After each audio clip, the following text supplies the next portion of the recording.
Sir MLA ఆదరణమే కాకుండా ప్రతి మండల హెడ్ క్వార్టర్లోనూ కూడా ఆయా మండలానికి జరిగినటువంటి అభివృద్ధి కార్యక్రమాలను ప్రజలను దృష్టిలో పెట్టండి అని చెప్పి శాసనసభ్యులుగా మాకు ఆదేశించడం జరిగింది. అధికారులకు కూడా వాళ్ళ మన స్పెషల్ ఏ అభివృద్ధి కార్యక్రమం చేయాలనుకున్నా ఈయన ముందు శ్రీకారం చెప్పాలి.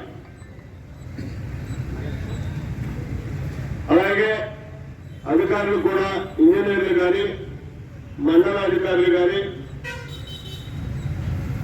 ఎంఆర్ఓలు కానీ పోలీస్ శాఖ వారు కానీ ఈ సంవత్సర కాలం కూడా చాలా చక్కగా మనందరికీ కూడా సుపరిపాలన ప్రజలకు అందివ్వడానికి ఇవాళ సహకరించినందుకు ఈ సంవత్సర కాలం వారికి కూడా ప్రత్యేకమైనటువంటి అభినందనలు తెలియజేసుకోవాల్సినటువంటి అవసరం ఉంది. ఇప్పటికే పనులు పూర్తి చేసుకున్నాం. మరొక 8 కోట్ల రూపాయలు ఇప్పుడు శంకుస్థాపన చేసుకున్నాం. ఈరోజు రేపటి నుంచి ఆ పనులు కూడా మొదలవుతాయి. ఇలాగే ఇక్కడ ఉన్నటువంటి పరిస్థితులు ఒక్కసారి మనం చూసుకోవాలి. 15వ తారీఖు అని చెప్పి మనం చూసుకుంటున్నాం. ఇది సంక్షేమ ప్రభుత్వం. ఇది డబల్ రోడ్డు కాబోతుంది అని కూడా ఈ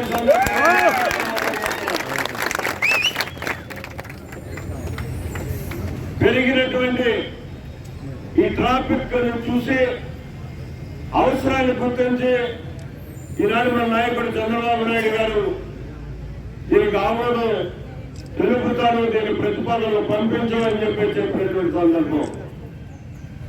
అది నాయకుడి యొక్క లక్షణం.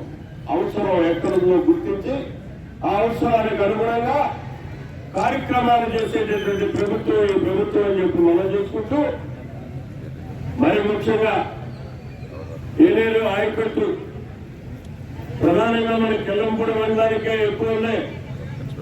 తీవ్రంగా నష్టపోతున్నాం. పథకాలలో ఇవ్వాలన్నటువంటి పరిస్థితులు చూస్తే నీరు ఎక్కడ పారినటువంటి పరిస్థితులు ఉన్నాయి. 1800 క్యూసెక్కుల నీరు వదిలితేనే కానీ ఏ ఒక్క కాలువ పారినటువంటి పరిస్థితి. కేవలం 500 క్యూసెక్కులతో పారాల్సినటువంటి పరిస్థితి ఉన్నటువంటి ఏలేరు కెనాల్స్ ఇసుక తీయడం వల్ల ఉన్నవండి రకరకాల విధానంలో కాలువలన్నీ కూడా మెరగైపోవడం ఉన్నవండి తీసేలా నేను అడుగుతున్నా. మరి ఈనాడు ఇవాళ ప్రతి కాలంలోనే కూడా పనిచేస్తున్నటువంటి పరిస్థితులు ఉన్నాయి.